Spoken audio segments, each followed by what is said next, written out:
बिस्मिल्लाहिर्रहमानिर्रहीम। अस्सलाम वालेकुम प्यारे व्यूवर्स, जहाँ रहें खुश रहें, आबाद रहें, हंसते मुस्कुराते रहें और आ जाएं मेरे साथ खाना बनाएं। मैंने अपने इस कैबिनेट में सारी दालें जो हैं वो रखी हैं और यहाँ पर मैंने पहले वॉलपेपर बिछाया हुआ था जो मेरे पास एक्स्ट्रा पड़ा हुआ था, और अब मैंने वो हटाकर यहाँ पर ये एडहेसिव शीट लेकर आई थी मैं, और ये मैंने इस पर बिछाया है। इसकी डिफरेंट मेजरमेंट के साथ ये मिलता है। कोई बड़े रोल्स भी होते हैं, छोटे भी होते हैं, तो ये मीडियम साइज़ वाला रोल है और इसका जो प्रिंट है वो वुड पर है। अच्छा, यहाँ पर मैं लेकर आई थी ये वाला जो नीचे बिछा हुआ है, ये हार्ड प्लास्टिक है क्योंकि यहाँ पे मैंने अपने यूटेंसिल्स रखने हैं, तो इस पे जो है, लेकिन ये छोटा है।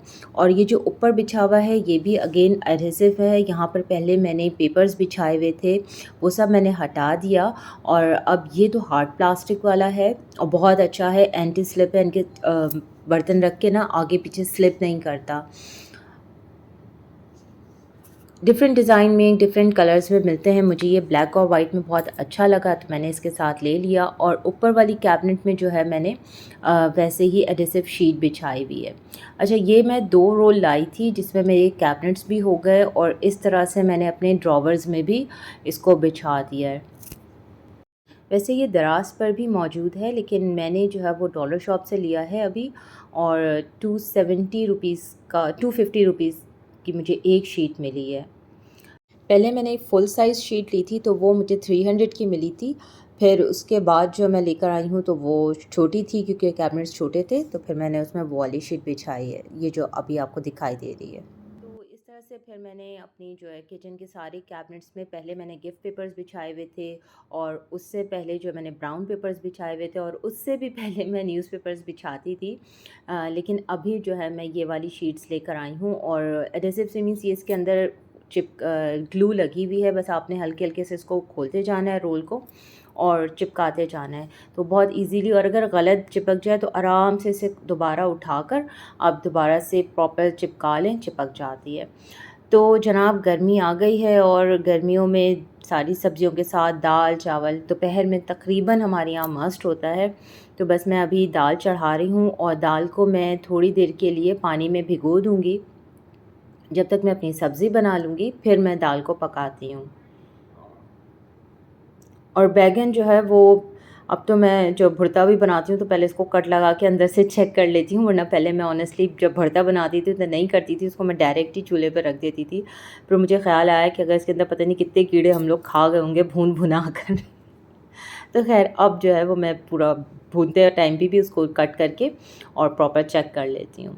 तो बस ये बैंगन आलू मुझे बनाना है। इसमें मैंने अभी बैंगन काट के और आलू और बैंगन दोनों को वॉश करके और पानी में भिगो के छोड़ दूँगी। पानी में डालने से ये होता है कि इसके अंदर जो कालापन आ जाता है ना, अगर हम इसको ऐसे ही छोड़ें और हवा लगने से ही जो काला हो जाता है तो फिर वो देखने में अच्छा नहीं लगता। तो थोड़ी देर के लिए इसको मैंने पानी में भिगो के छोड़ दिया है। और पहले तो मैं दाल इसी तरह से बना लेती थी कि बस डायरेक्ट धोया और चढ़ा दिया, लेकिन अब मैं ऐसे नहीं बनाती। उसका रीज़न ये मुझे पता चला कि दाल जो है वो थोड़ी देर फुल जाए तो अच्छी सी गल जाती है, और सेकेंडली ये कि ये दाल के ऊपर ये झाग आती है ना, तो आप इसको हटा लें। जो ख़वातीन में अर्थराइटिस का प्रॉब्लम होता है वो इस तरह की चीज़ों से भी हो जाता है। तो अब मुझे नहीं पता ये कितना सही है या गलत है, लेकिन मैंने कहा चलो एक अच्छी नॉलेज अगर मिल गई है तो एहतियात अच्छी चीज़ है। खैर, मैं अब इसी तरह से इसकी झाग हटा लेती हूँ और फिर मैं दाल को चढ़ाती हूँ। तो वो दाल में मैंने डाला है थोड़ा सा लहसुन अदरक का पेस्ट, और साथ में हल्दी और लाल मिर्च। अगेन नमक मैं अभी इसमें नहीं ऐड करूँगी क्योंकि नमक भी पहले मैं डालती थी, तो मुझे पता यही चला और मेरा एक्सपीरियंस भी यही है कि दाल देर में गलती। तो जब दाल गल जाएगी इसको मैं घोट लूँगी, फिर मैं इसमें जितना मुझे इसको पतला करना है उतनी पानी डाल के और फिर मैं इसमें नमक ऐड करूँगी। साथ साथ जो है वो लॉन्ड्री भी हो रही थी, मैं कपड़े फैलाने आई तो मैंने देखा कि हमारी अगेन शिफ्टिंग हो रही है। यहाँ बहुत ही कम ऐसा है कि लोग जो हैं वो परमानेंट हों, वरना कोई आ रहा होता है, कोई जा रहा होता है। ऑल्दो हमारी अपनी बिल्डिंग में, हमारे अपने फ्लोर पर भी सिर्फ 2 ही ऐसे हैं जो परमानेंट हैं, बाकी 2 रेंटल ही हैं। यहाँ पे लोगों को फ्लैट्स में रहना वैसा कोई ख़ास पसंद नहीं आता। उनको बंद-बंद सा महसूस होता है। तो इसलिए हमारे यहाँ शिफ्टिंग होती रहती है। अच्छा जी, मैं आज जो है ना वो करने जा रही हूँ अपने सोफ़ों की सफ़ाई, और उसके लिए मैं बना रही हूँ ये सॉल्यूशन। और इसमें मैंने डाला है पानी में थोड़ा-सा सॉफ्टलेन और सर्फ़, और साथ में जो वाइट ब्लीच होता है वो मैंने डाला है। क्योंकि ब्लीच से जो है ना, अगर सोफ़े पे आपके कोई दाग वग़ैरह होता है तो वो बहुत आराम से साफ़ हो जाता है। और सॉफ्टलेन इसलिए मैंने डाला है कि आप इसको ट्राई करके देखें, आपके सोफ़ों से इतनी अच्छी खुशबू आ रही होती है, ऐसी फ्रेश सोफ़े हो जाते हैं कि बस क्या ही बात है, बहुत बहुत अच्छा लग रहा होता है। वैसे फैब्रिक क्लीनर भी आता है, लेकिन ये है कि मुझे नहीं लगता कि वो बहुत ज़्यादा बजट फ्रेंडली है। एक आध सोफ़े पे तो ठीक है, लेकिन अगर आप उसको मंथली यूज़ करना चाहें तो वो एक बॉटल एक दफ़ा में ख़त्म हो जाती है।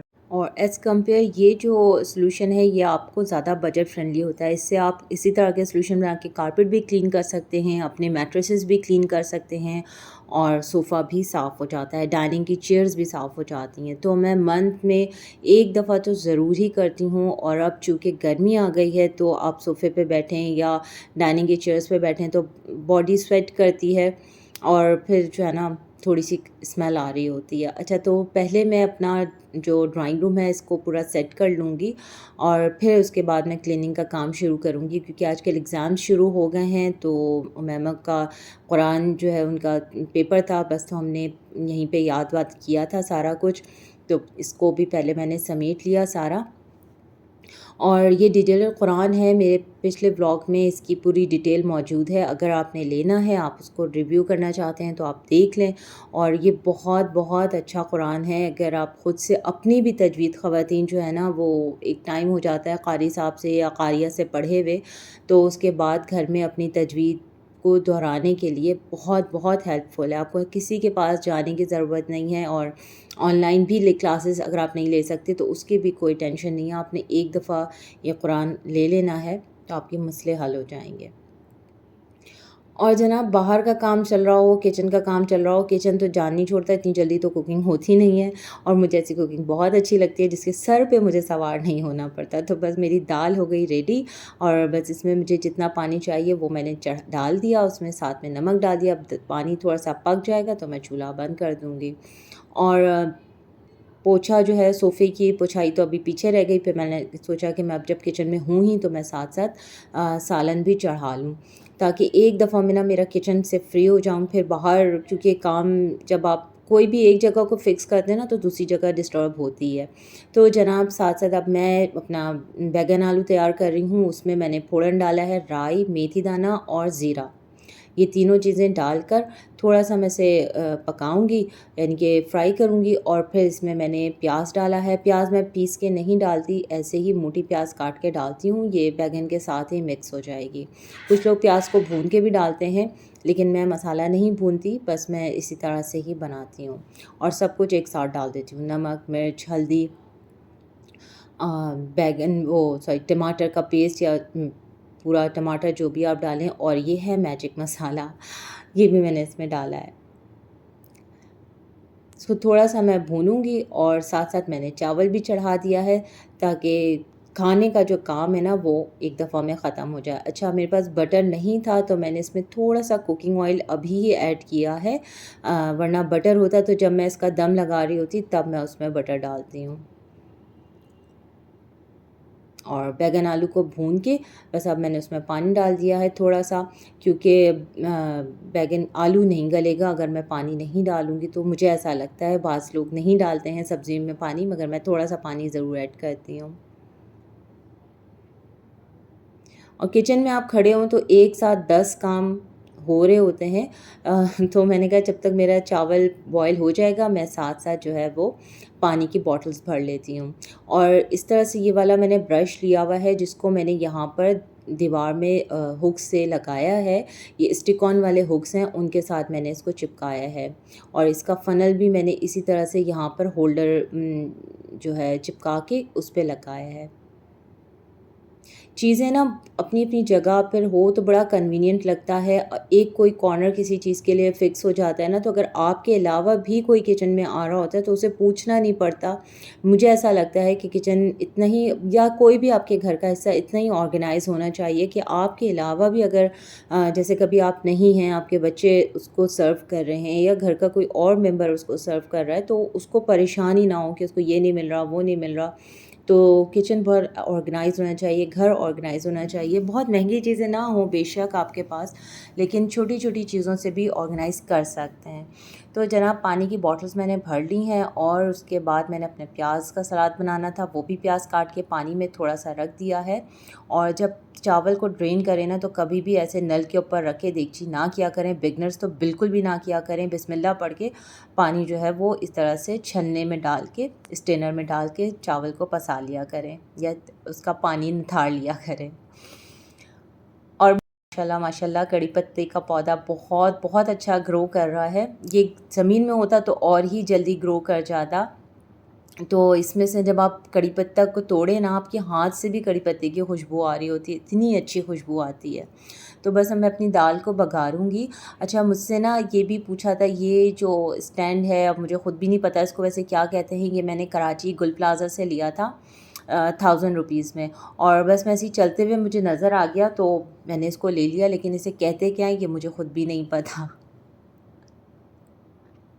लेकिन इसकी स्टील जो है ना, जिसका स्टैंड है वो गरम नहीं हो, जिसका पकड़ने वाला है, ये गरम बिल्कुल भी नहीं होता। बस जो गरम होता है वो आगे से प्याला ही इसका गरम होता है, और ये स्टील में है, लेकिन ये गरम नहीं होता। तो इसलिए इसको पकड़ने के लिए मुझे अलग से कोई कपड़ा या इस तरह से ज़रूरत नहीं पड़ती। बहुत सारी चीज़ें ऐसी होती हैं ना, आप मार्केट में जाते हैं आपको रैंडमली मिल जाती हैं और वो बड़ी अच्छी भी निकल जाती हैं। तो जनाब, वापस आ गए हम अपनी क्लीनिंग पर। अब सिर्फ जो है वो मुझे क्लीनिंग ही करनी है, और आज मेरा टास्क था कि मुझे सारे सोफ़े और डाइनिंग की चेयर्स जो है वो इस तरह से साफ़ करनी हैं।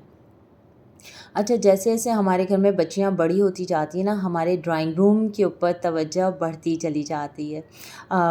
मेरा ख़्याल है मिडिल क्लास फैमिलीज़ में तो ये मोस्टली घरों में ऐसा होता है कि हम ड्राइंग रूम को बड़ी अहमियत देते हैं, और फिर कहते हैं कि नहीं, मेहमान आएँगे इसलिए ड्राइंग रूम में बैठने की ज़रूरत नहीं है। उस कमरे में बैठो, उस कमरे में बैठो, और ड्राइंग रूम को ज़रा ना सही से प्रेजेंटेबल रखो, मेहमानों के लिए सही से रखो। सही है, अच्छी बात है, मैं ख़ुद भी यही करती हूँ, और मोस्टली हमारे यहाँ फैमिलीज़ यही करती हैं कि ड्राइंग रूम को थोड़ा स्पेशल प्रोटोकॉल दिया जाता है कि वहाँ पे मेहमानों ने आना है, बैठना है। मेहमानों की हद तक तो ठीक है, अब बिल्कुल मैं इससे कन्विंस हूँ। लेकिन हमारा ना एक टिपिकल माइंडसेट बन जाता है कि बस ड्राइंग रूम को इतना अच्छा रखो, या बस एक फ़ोकस हो जाता है कि घर इतना अच्छा हो कि रिश्ते आएँगे, रिश्ते वाले आएँगे। लेकिन मुझे लगता है कि ये माइंडसेट हमारा गलत है। हमें अपनी बच्चियों पे तवज्जो देनी चाहिए, उन्हें इतना काबिल बनाना चाहिए, इतनी तालीम उनको देनी चाहिए, उनकी ग्रूमिंग पे इतना फ़ोकस करना चाहिए कि फिर बाकी ये सारी चीज़ें बेमायने सी हो जाएँ। क्योंकि हम जो है ना अपनी बच्चियों की परवरिश जब कर रहे होते हैं, उनकी तरबियत कर रहे होते हैं, तो मोस्टली हम एक जुमला उन्हें ज़रूर कहते हैं, दूसरे घर जाओगी तो ये होगा, दूसरे घर जाओगी जब अपनी प्रैक्टिकल लाइफ स्टार्ट करोगी तो ये होगा, वो होगा। बहुत सारी बच्चियाँ, हर बच्ची एक जहन की, एक माइंडसेट की नहीं होती, लेकिन हम सारी बच्चियों को एक ही तरह से पाल रहे होते हैं।